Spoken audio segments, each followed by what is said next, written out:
El Ministerio de la Enseñanza y la Evangelización, Jesús Soberano Señor, presenta Palabra de Iluminación con el Maestro de las Sagradas Escrituras, Dr. José Briceño. Quédate con nosotros para que recibas las bendiciones que el Dios Eterno ha plasmado para ti en su palabra. Esto es Palabra de Iluminación. Bendiciones. De nuevo el Maestro José Briceño, transmitiendo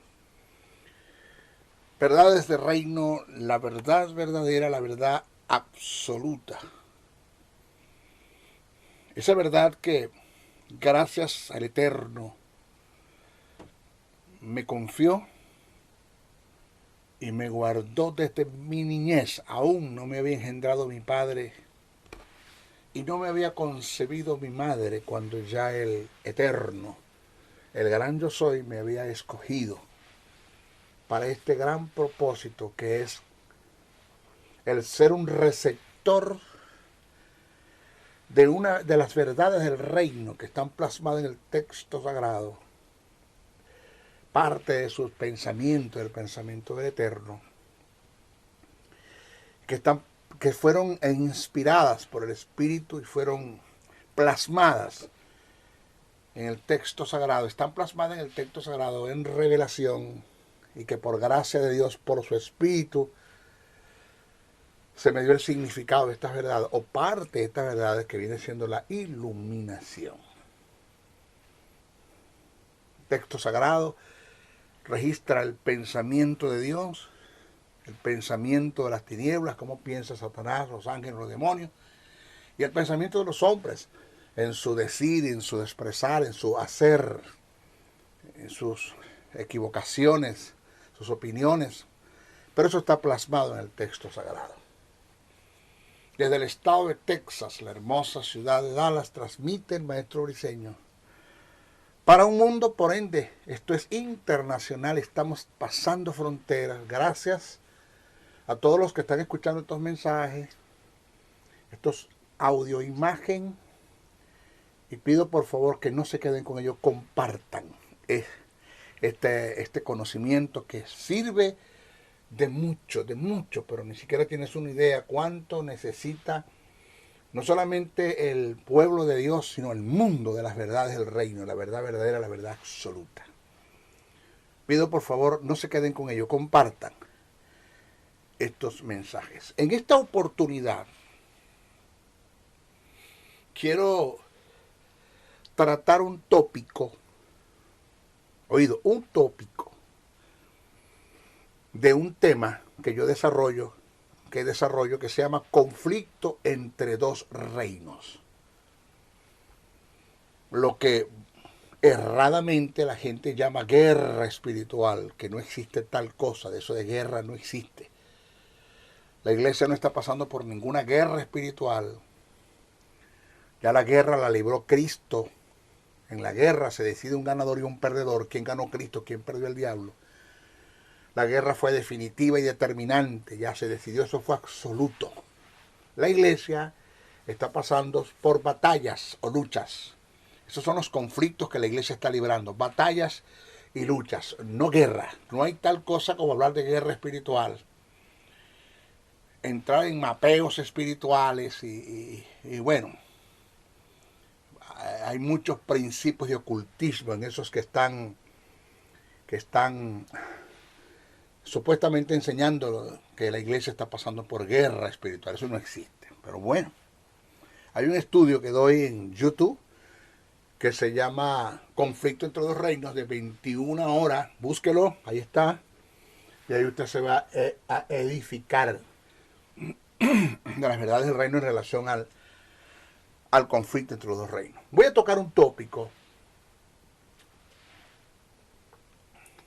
que tiene que ver con el conocer nuestro arsenal. Oído, Cristo murió, resucitó y estuvo 40 días con sus discípulos. Dice la Biblia que se le apareció a más de 500. Y cuando hablamos de más de 500, señores, de 500 para arriba, no se sabe cuánto. No queremos entrar en la exageración, pero es de 500 para arriba que Jesús se le apareció. No se sabe cuánto. Se les apareció, conversó sin dudas con ellos, practicó con ellos, compartió con ellos. Pero Él se fue y nos dio una comisión de predicar las verdades del reino, el evangelio, la verdad verdadera, el plan de salvación de Dios para un mundo que está perdido. Pero no nos dejó inermes, no nos dejó desarmados, nos dio armas con las cuales nosotros contamos y que a través de esas armas nosotros vamos a librar los conflictos que se nos presenten con las tinieblas, sea el diablo, los demonios, los representantes de las tinieblas, los súbditos, representantes de las tinieblas, los seres humanos, ese tipo de personas que trabajan con hechicería, con el ocultismo, con las tinieblas. Nos dio armas para librar esas batallas y luchas que libramos, que debemos librar en contra de las circunstancias de la vida. Y para ustedes contar. Lo bueno de esto, señores, es que no estamos desarmados, tenemos armas. Ahora, se conoce de una nación, me reservo su nombre, que se presentó una guerra, un conflicto entre dos naciones. Y una de esas naciones tenía un potencial en su arsenal que superaba a la otra. Y por el hecho de que no tenían conocimiento de cómo los presentes, los soldados, los que estaban al frente de la batalla, por no tener conocimiento de las armas con las que contaban y cómo funcionaban, señores, ellos perdieron la guerra. Mire, una de las grandes ventajas que Satanás tiene en la batalla o en la lucha, en el conflicto que se presente, es que muchos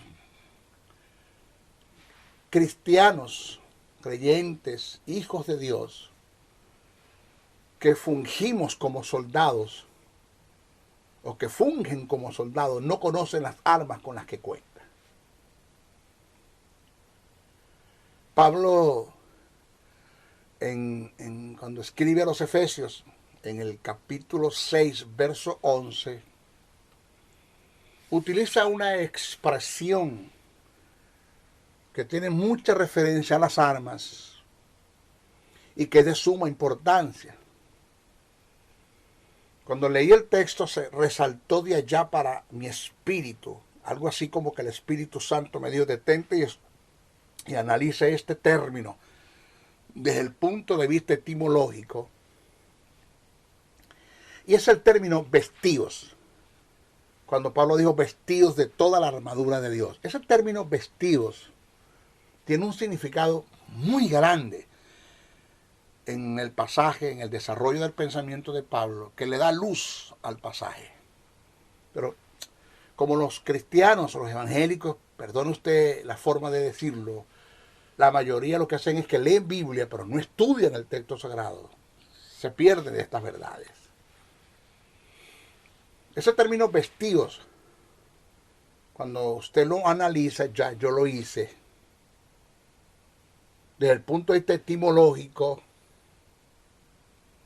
cuando hacemos una semántica de ese término, nos podemos dar cuenta, en mi caso, por ende personal, yo me puedo dar cuenta que un gran porcentaje de los que representan el reino de la luz, los hijos de Dios, los nacidos de nuevo, los que forman parte del cuerpo de Cristo, no están vestidos con la armadura de Dios. No están vestidos con la armadura de Dios. ¿Y por qué usted dice eso, maestro? Preste atención a lo que estoy presentando, porque no son, lo que el maestro Briceño está presentando no son falacias, ni mentiras, ni engaños, ni inventos, ni super y extras revelaciones, porque me quiero dar como de los, quiero hacer como los epicúreos, los estoicos, buscar las mejores revelaciones y supuestas iluminaciones para demostrarle al pueblo que yo sé mucho. Resulta que, por favor, sé de qué estoy hablando. Porque usted dice, maestro, que un gran porcentaje de los que representan el reino de la luz, los nacidos de nuevo, los hijos de Dios, el cuerpo de Cristo, un gran porcentaje no está vestido con la armadura de Dios. Bueno, ¿por qué? Porque cuando usted analiza el término vestirse, ya yo lo analicé, ese término vestidos, que su verbo es vestirse, etimológicamente tiene que ver con lo cognoscitivo y lo aplicativo.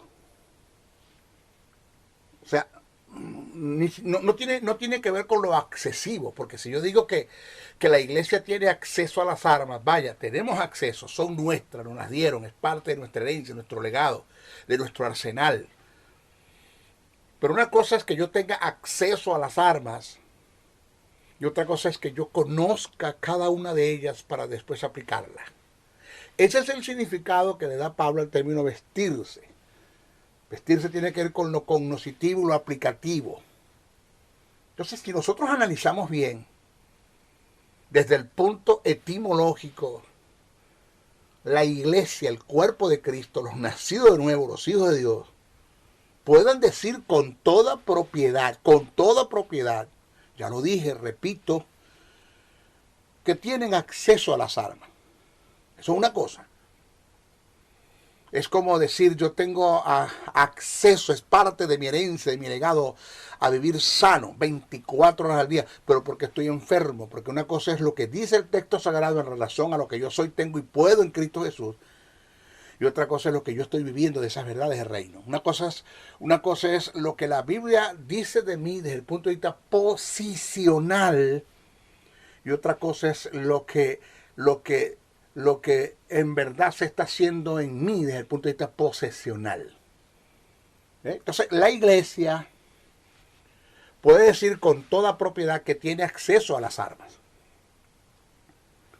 Pero para poder decir que está vestida con la armadura, señores, además de tener acceso, debe conocerlas en todas sus extensiones. En todas sus extensiones. Ya voy a dar un desarrollo, no sé cuántos estudios se van a dar bajo este tópico, conociendo a nuestro enemigo. No sé cuántos estudios, conociendo nuestro arsenal, te voy a decir, conociendo nuestro arsenal, no sé cuántos tópicos vamos a tratar, pero son varios. Entonces, reitero, si analizamos bien desde el punto etimológico, la iglesia, el cuerpo de Cristo, los nacidos nuevos, pueden decir con toda propiedad que tienen acceso a las armas. Pero para poder decir que están vestidos con ella, además de tener acceso, debe conocerlas en todas sus extensiones para poder aplicarlas. Una vez que conozcamos las armas y luego las apliquemos, las conocemos, las aplicamos, entonces es cuando yo puedo decir que estoy vestido con la armadura de Dios. Porque el vestirse no se limita al tener, sino al conocer para aplicar. Repito, el vestirse no se limita al tener. Ese es el principio. Tengo, aquí están. Bueno, ahora póntelas. Si tú tengo acceso de ellas, bueno, ok, colócatelas. No como una hermana que conseguí yo un día en un servicio y le decía a la gente, vamos a vestirnos con la armadura de Dios, marchando como soldados, ¿no? Marchando como soldados. Y empezó todo. Ella del púlpito le decía a la iglesia, ahora, hermano, vamos a agarrar el casco. Y coraza. Y se daba así en el pecho con el puño. Espada. Escudo. Vamos, repita. Vístanse. Eso no es lo que enseña la Biblia. Eso es una mentira, es una falacia. Eso es más de lo mismo. Y por eso es que estamos, señores, como estamos. Porque los que están al frente de nuestras congregaciones como líderes no conocen el texto sagrado, no conocen el pensamiento de Dios, la verdad es verdadera, la verdad del reino, la verdad absoluta, y mantienen un pueblo engañado, lleno de mentiras. Otros, en el peor de los casos, entran en manipulación, intimidación y control. Y para ustedes contar. Entonces, el vestirse, repito, no se limita a tener, sino a conocer para aplicar. De allí la suma importancia de conocer nuestro arsenal, cada una de las armas. Vamos a desglosar el estudio, vamos a darles a conocer cada una de ellas. Es de importancia de suma el conocer las armas. En el caso del maestro José Briceño, me ha librado de luchas y de batallas contra los poderes de las tinieblas, demonios, las circunstancias de la vida, hasta el punto que esto me ha llevado a preservar la vida. Mi vida está donde está ahora, gracias a la manifestación del poder del Espíritu Santo de Dios que vino, se manifestó a mi favor, pero producto de haber operado en las armas que se me entregaron. Porque una de las cosas que hace las armas cuando opero en el conocimiento de ellas es que desata el poder de Dios. El Espíritu Santo se desata. Hay una presencia, hay una chequina, la gloria de Dios se manifiesta a mi favor. Y si estoy enfermo, sana. Si hay problemas económicos, solventa la situación económica difícil que haya. Y para usted de contar. Pero, ¿cómo se da esto? Pues no es por arte de magia, no es un abracadabra pata de cabra, no es una varita mágica.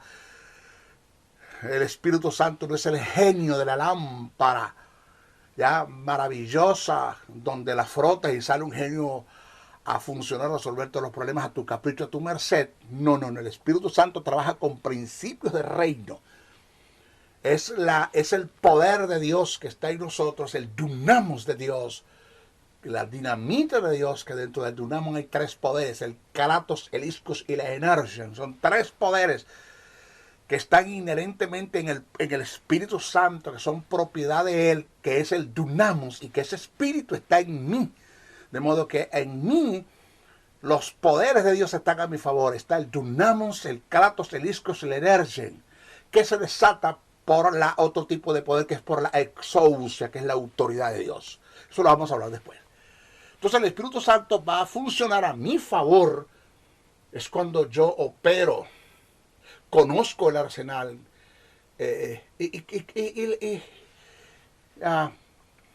y las aplico tal como está en el texto sagrado, sin inventar. Porque el Espíritu Santo no responde a otra cosa sino lo que está plasmado en el texto sagrado. Cuando tú depositas la fe, que es una de las armas, en la palabra de Dios, que es la espada del Espíritu, que es otra arma, ahí está, las dos armas que debemos conocer. El Espíritu Santo se manifiesta, hay presencia, hay gloria, y cuando el Espíritu Santo se manifiesta, señores, se soluciona todo. Porque ante la presencia del Espíritu las tinieblas se disipan, es luz, ante la luz, el Espíritu, las tinieblas se disipan. Por eso es que cuando aquellos, el endemoniado, los demonios que estaban en el endemoniado gadareno vieron a Jesús venir, el ungido, el Mesías, quien tenía el Espíritu de Dios, se quedó mirando y dijo: ¿qué tienes contra mí, Hijo del Dios Altísimo? ¿Por qué vienes a atormentarnos antes de tiempo? Permita que salgamos de estos cuerpos y nos metamos en aquellos cochinos. Los demonios se ofrecieron a salir de los cuerpos. Ni siquiera Jesús los sacó. Ellos se ofrecieron, porque es tanta la unción, el poder del Espíritu Santo que estaba en Jesús y la vida que Jesús llevaba en línea con los principios del reino, señores, que eso fue suficiente para que los demonios se ofrecieran a salir de los cuerpos. Ahora, de allí la suma importancia de conocer nuestro arsenal. Vamos a pasar a describir nuestro arsenal uno por uno. ¿Ok? Vamos a comenzar. El primer arsenal de suma importancia, base, fundamento de esto, De esto depende la aplicación, no solamente el conocer, sino la aplicación y la respuesta que tengamos del Espíritu Santo en el desatar de su poder a favor nuestro, de la aplicación que demos a las armas, depende de esto que le voy a presentar ahora como arma, que es el fruto del Espíritu, no los frutos, él. Porque el texto en Gálatas 5:16 al 17 es el fruto del Espíritu, no los él, porque está hablando del carácter, de la naturaleza del Espíritu, que es amor, gozo, paz, paciencia, benignidad, bondad, fe, mansedumbre, templanza. Por eso Pablo digo pues andad en el Espíritu y no satisfagáis los deseos de la carne, porque los deseos de la carne es contra el Espíritu y el del Espíritu es contra la carne. Y estos se oponen entre sí para que no hagáis lo que quisiera. Ahí se presenta un conflicto interior en el creyente. ¿Cómo libro ese conflicto en el creyente para después librar el conflicto con los poderes de las tinieblas afuera, en el exterior? Primero libro el interior, después el exterior, a través del fruto del Espíritu. Yo sé, señores, hacer del fruto del Espíritu un estilo de vida es un buen comienzo. Eso es un buen comienzo. Cuando yo no estoy alineado, ni asociado, ni tengo nada que ver con las tinieblas, sino que mi vida está enteramente entregada al Espíritu de Dios. Que nada de lo que Satanás me presente me llame tanto la atención como lo que yo soy, tengo y puedo en Cristo Jesús. Como el propósito de Dios en mi vida, como tener sentido de honra, de respeto, de agradecimiento. Amar a Dios sobre todas las cosas. Vivir una vida en el Espíritu. En la sintonía del Espíritu. Eso me lleva a tener una vida neutralizada en contra de los ataques y las tentaciones que puedan venir de parte de las tinieblas. Vivo una vida en el Espíritu, 24 horas al día, en el fruto del Espíritu, en amor, en gozo, en paz, en paciencia, en benignidad, en bondad, en fe, en mansedumbre, en templanza, amando, entendiendo, perdonando, no dándole a la lengua, no dándole al chisme, no dándole al brollo, no teniendo ningún tipo de resentimiento. Una vida en el Espíritu, cuando Satanás manda a los demonios a tentar, por decir algo, al hermano Juan de los Palotes. Mira, voy a tentar al hermano Juan de los Palotes. Y cuando llegan los demonios, consiguen al hermano Juan de los Palotes, orando, ayunando, intercediendo, vigilando, de rodillas, apartado, meditando en los pensamientos de Dios, en el pensamiento de Dios, leyendo el texto sagrado, meditando el texto sagrado, la Biblia. Se mueve en amor, en gozo, en paz, en paciencia, en benignidad, en bondad, en fe, en mansedumbre, en templanza. Ora por el que lo ultraja y lo persigue, bendice al que lo maldice, pues fácilmente los demonios regresan a Satanás y le dicen, mira, nosotros no podemos con ese hombre nos tiene atado. Que es la mejor forma de atar al diablo. Eso de que te ato, demonio, y vamos a atar al diablo. Yo siempre he dicho que tenemos problemas con alguien que lo está desatando los lunes, porque lo atamos todos los domingos. Si nosotros atamos al diablo todos los domingos, y todos los domingos hacemos cultos para atar al diablo, que eso es ocultismo entre la iglesia evangélica, ese tipo de oración es ocultismo, y atamos al diablo, y atamos al diablo, y atamos a los demonios todos los domingos, pues alguien lo tiene que desatar el lunes.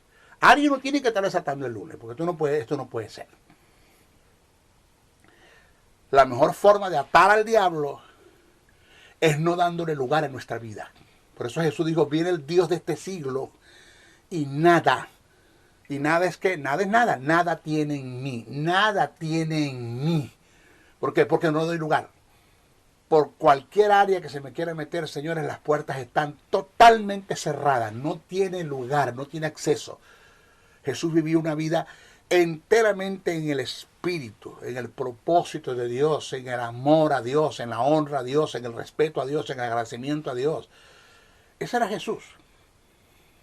Fuimos llamados igual, nosotros fuimos llamados a vivir una vida tal como Jesús vivió en el Espíritu. Entonces, hacer del fruto del Espíritu un estilo de vida es vivir en la sintonía del Espíritu.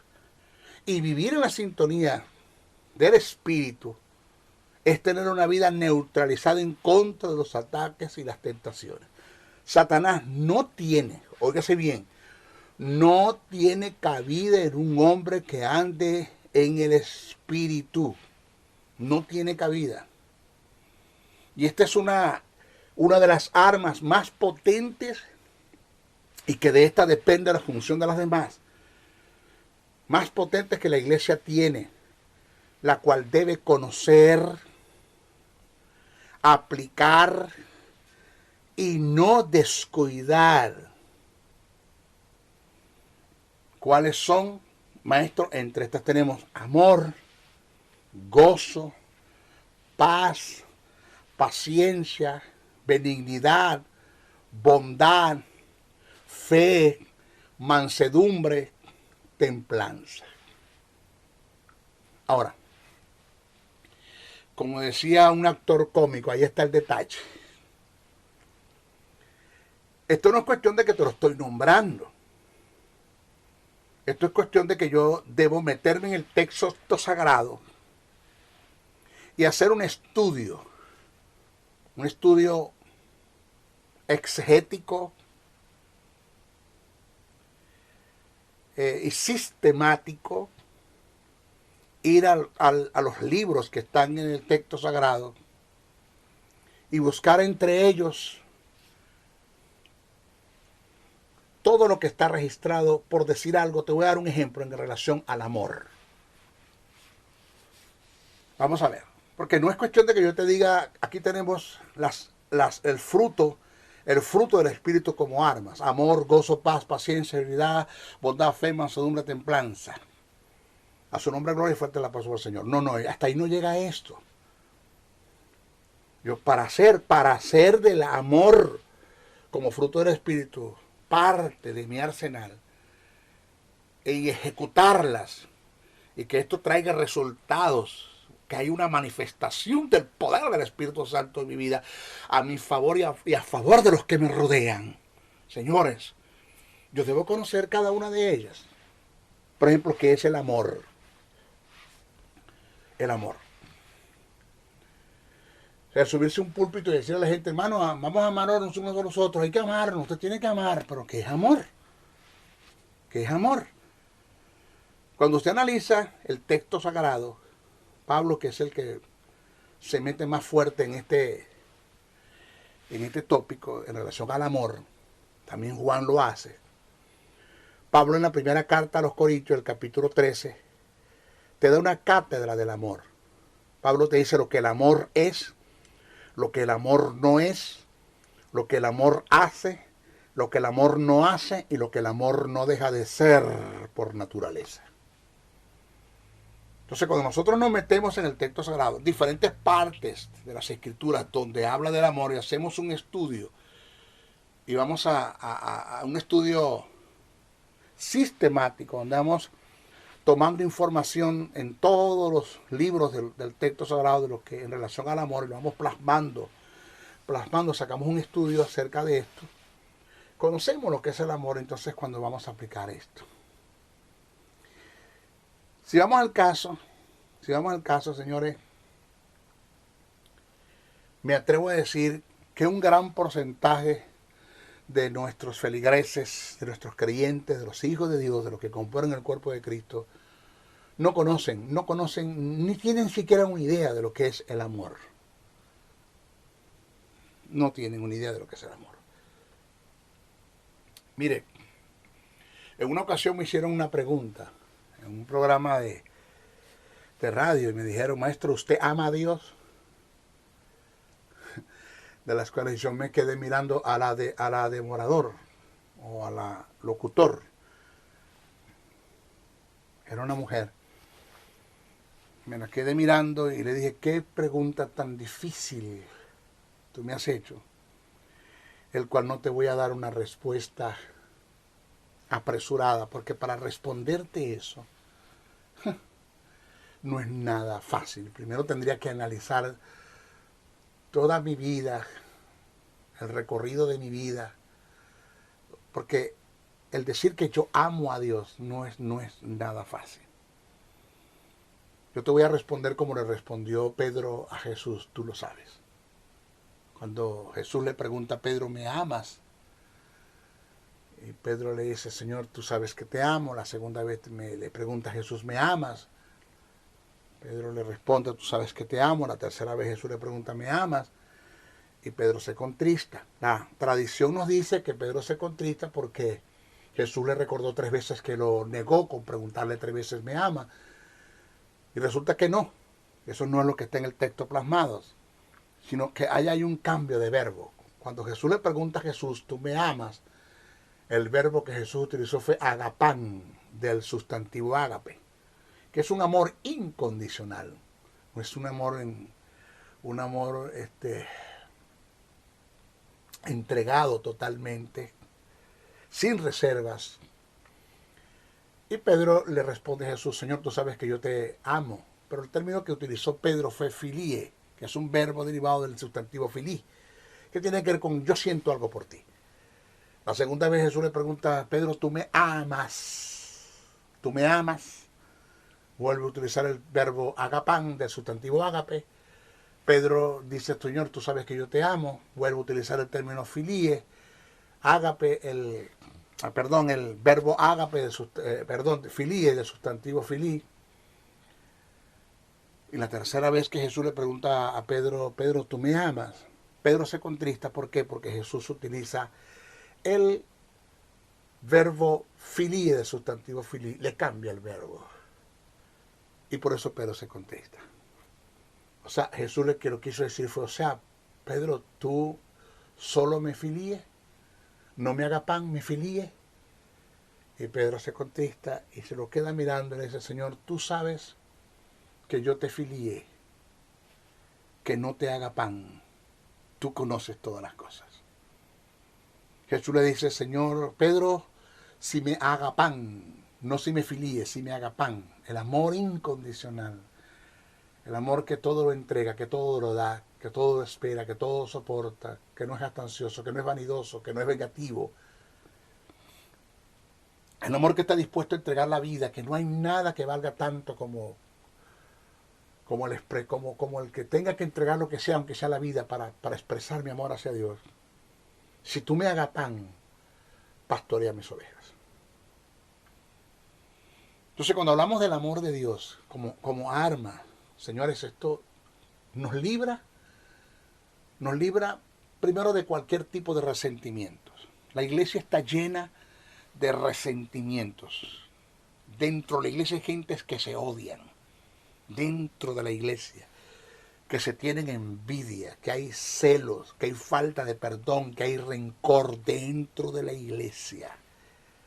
Ministros que están compitiendo entre ellos, ministros que se han llevado hasta la corte por el inmueble de un templo, por el recinto, por la estructura de un templo, peleando por un templo, ministros que se han ido a la corte por dinero, dentro de la iglesia, ni siquiera tienes una idea. Y esto quebranta uno de los más grandes principios del reino, cuando Jesús dijo, amarás al Señor tu Dios con todo tu corazón, con toda tu alma, con todas tus fuerzas. Y este es el primer y más grande mandamiento, dice Jesús. Pero el segundo es semejante a este, ¿cuál? Amarás a tu prójimo como a ti mismo. Y aquí tenemos un problema, pero gravísimo, grave. Dentro de la iglesia, gentes, repito, con resentimientos, raíces de amargura, falta de perdón, odio, celo, envidia. Y eso es una tela que, señores, tan grande que verás que hay que cortar. Ya por sí, Satanás nos está llevando una gran ventaja con esto, porque él ni siquiera tiene que meterse en el asunto, sino que él deja que nosotros como creyentes, como hijos de Dios, nos matemos nosotros mismos. nos matemos nosotros mismos. A veces tú llegas a una congregación o llegas a la confraternidad de pastores y ves el grupo de pastores, señores, donde tú no sabes de qué grupo de Al Qaeda son cada uno de ellos porque se están tirando unos con otros. No parece que fuésemos lavados con la misma sangre, que tuviésemos el mismo espíritu, que adoramos al mismo Cristo, que vamos para el mismo lugar. Esto no parece, esto es una locura. Por eso la oración que Jesús hiciera al Padre, siempre le he dicho que el Padre no la ha podido responder. ¿Cuál? La que hizo en Juan, que está registrada en Juan 17, que ellos sean uno, como tú y yo somos uno. Bueno, si hablamos de litigio, ni siquiera. El chisme, el brollo, la difamación, la censura, la mentira dentro de la congregación. ¿Cómo fácilmente tú usas la lengua? Texto sagrado, Santiago dice que una persona que entra en el terreno del litigio, del chisme, del brollo, de la censura, de la difamación, del escarnio, es una persona que tiene que ser influenciada por las tinieblas. Eso lo dice Santiago, es influenciada por las tinieblas. O sea, esto es paradójico. Yo no hallo cómo entender esto, ¿no? Cómo esto puede caber en mi mente. Y cómo esto puede estar dentro de la iglesia. Hijos de Dios que tienen justicia, tienen vida, tienen al Espíritu de Dios y son influenciados por el infierno, por el diablo. Yo esto no lo entiendo. Pero lo hay en la iglesia. Fácilmente, personas que te difaman, te injurian, te atacan con la lengua, chisme, brollo, una cosa impresionante. ¿Cómo combatimos todo esto? ¿Cómo? Con el amor. Con el amor. En una ocasión un hombre de Dios me dijo unas palabras. Me dijo, maestro, yo no entiendo cómo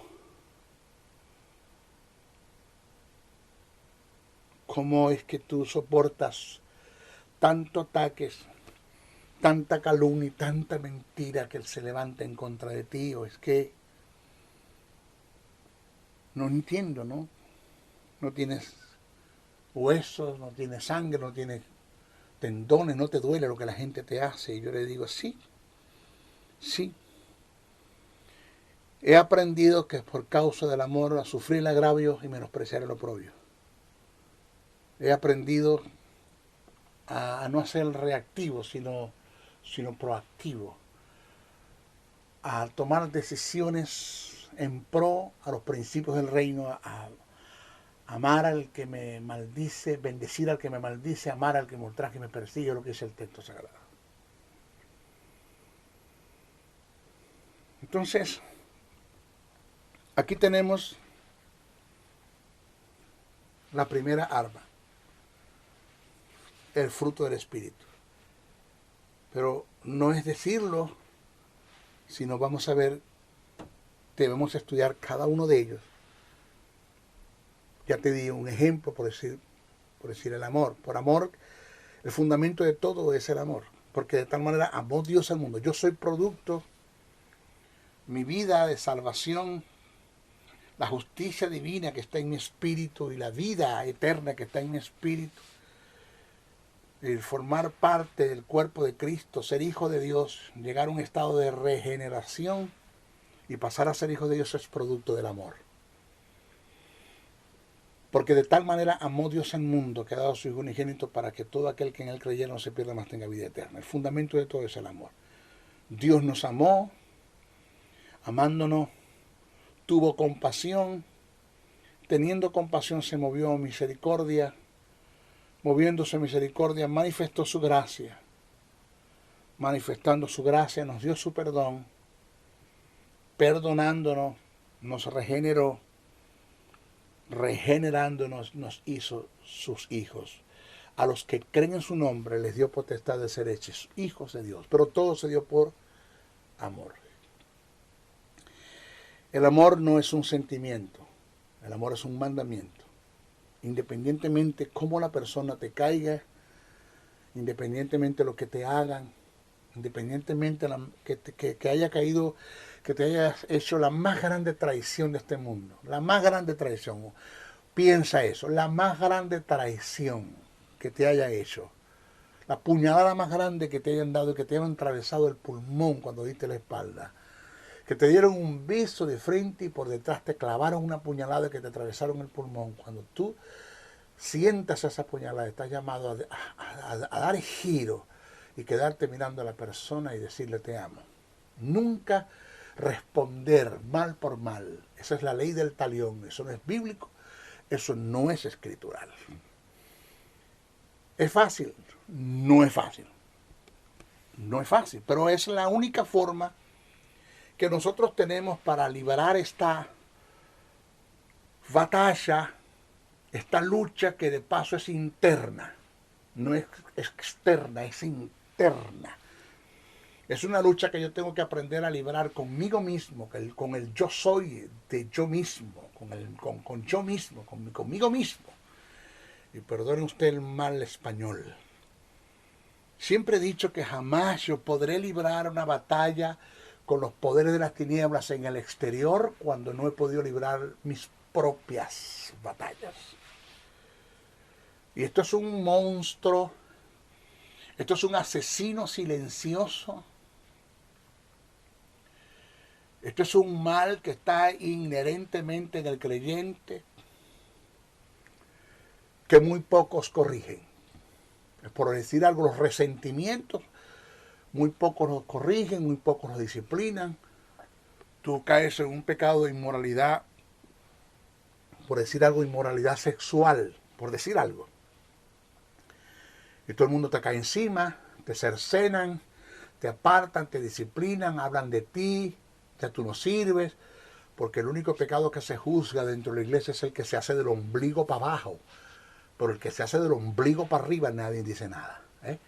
Los resentimientos, nadie te dice nada. La iglesia puede estar llena de gente con resentimientos, con raíces de amarguras, con odios, con falta de perdón, con celos, con envidias dentro de la iglesia, que ahí no hay problemas para levantar las manos, ahí no hay ningún problema para adorar, no hay problemas para diezmar, ahí no hay problemas para cantar en el púlpito, ahí no hay ningún problema. Pero no caigas tú en un acto de inmoralidad sexual que todo el mundo te cercena, te critica, te apartan, te atacan, te destruyen, te acaban. Yo con esto no estoy justificando el pecado de inmoralidad sexual. Solo estoy diciendo las verdades que se están presentando en nuestras congregaciones. Entonces, señores, conozco de mujeres que sufrieron la traición de su marido, o viceversa, maridos que sufrieron la traición de sus mujeres, y hoy lo odian hasta la muerte. Se lo enterraron, no quiero saber nada de ti, pero hey, son cristianos, sí. Son hijos de Dios, sí. Van a la iglesia, sí. Adoran, sí. Levantan la mano, sí. Diezman, sí. Ofrendan, sí. ¿Y dónde está Dios en esto? Porque está bien que tú no lo aceptes como marido por la traición, tienes derecho de rechazarlo, eso es lo que dice el texto, pero también tienes derecho de amarlo. Y en el amor está el perdón. Mira, yo te perdono. Pero es que está bien, no vamos a volver, en el peor de los casos no volvemos, Dios te apoya porque la puedes desechar, puedes rechazar al adúltero, pero también puedes perdonarlo y amarlo y volver a reconciliarse y volver a tratar de formar el hogar de nuevo. Pero bueno, aquí tienes el primer ejemplo. Es triste decirlo, pero por aquí estamos perdiendo una gran batalla con nosotros mismos y nunca podremos librar las batallas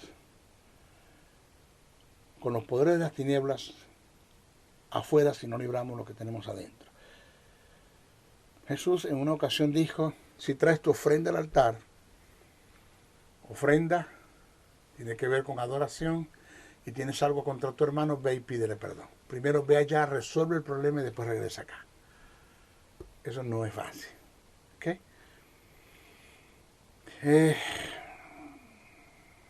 Mire, quisiera que esto lo entendieras bien, lo entendieras pero muy bien, porque del fruto del Espíritu como arma dependen nuestros demás, la aplicación de los demás arsenales, de las demás armas. ¿Okay? Se despide el maestro José Briceño. Pido 4 cosas. 1, por favor, ora mucho por mí. No dejes de orar por mí. Yo creo mucho en la oración, en la intercesión. Creo mucho en la manifestación del poder de Dios a mi favor, de la intervención de los ángeles a mi favor cuando hay una iglesia que está orando por mí. Esas ancianas que están escuchando este mensaje, pido por favor que me incluyan en sus oraciones. El grupo de intersección de la iglesia que está escuchando este mensaje, inclúyanme en sus oraciones. Cuídenme, guárdenme, rodéenme, hagan un cerco de oración. Mi familia, oren por mis hijos, oren por mi madre, por todos mis familiares. Segundo, no dejes de compartir este mensaje, no se quede con él. No cometa ese gran error, para no decir pecado, que tú fuiste bendecido con este mensaje y no lo compartes. Ve, compártelo con otros. Si tienes un canal de YouTube y quieres bajar el audio, bájalo y hazle tu propia imagen. Solo reconoce quién está ahí al frente, quién está exponiendo el mensaje, el maestro José Briceño. Y sácalo por tu canal de YouTube. Vamos, sacarlo. Vamos a llenar al mundo del conocimiento de Dios. La iglesia necesita este mensaje. El mundo necesita este mensaje. Tercero, búsquense nuevos suscriptores. Llegamos a los 10,000. Tenemos una oferta con YouTube. Una gran oferta. Pero búsquese suscriptores. Ya tenemos 6,000. Por ahí 6,000 y algo. Necesitamos llegar a los 10,000. Búsquense suscriptores. Y cuarto, si usted puede dar una ofrenda para este ministerio, se lo agradecemos. De eso vivimos. El texto sagrado dice: no pondrás bozal al buey que trilla. Jesús dijo: no pondrás bozal al buey que trilla. Pablo dijo: no pondrás bozal al buey que trilla. Y esto no lo dijo el Señor por causa de los bueyes, sino por los que ministran en el Evangelio. El que predica el Evangelio vive del Evangelio. Este es un altar. Yo estoy predicando en este estudio. Ahora estoy aquí encerrado, presentándote este mensaje, encargándome de hacer mi trabajo, de enseñarte. Pero si Dios te ha dado dinero, te ha dado una posición y eres generoso y quieres bendecir este ministerio, aporta una ofrenda. ¿Cómo lo hacemos? Pregúntame a través del correo josn77bricenoa77@gmail.com, o si no, mi número telefónico. Estoy en los Estados Unidos, es más 1-786-604-3352, más 1-786-604-3352. Maestro José Briceño me llama, me pregunta: maestro, ¿cómo le hago llegar una ofrenda? Y le vamos a dar la información en cómo hacerlo. Se lo agradecemos con honores. Hasta nuestra próxima oportunidad. Este es nuestro primer estudio en relación a conociendo nuestro arsenal. Bendiciones, bendiciones, bendiciones. El Ministerio de la Enseñanza y la Evangelización, Jesús Soberano Señor, presentó Palabra de Iluminación. Te invitamos a un nuevo espacio de corte similar por nuestros diferentes medios de comunicación. Contáctanos en los Estados Unidos al WhatsApp más 01-786-604-3352 y a los correos josn77bricenoa77@gmail.com y a maestrojosebriceno.blogspot.com. Bendiciones.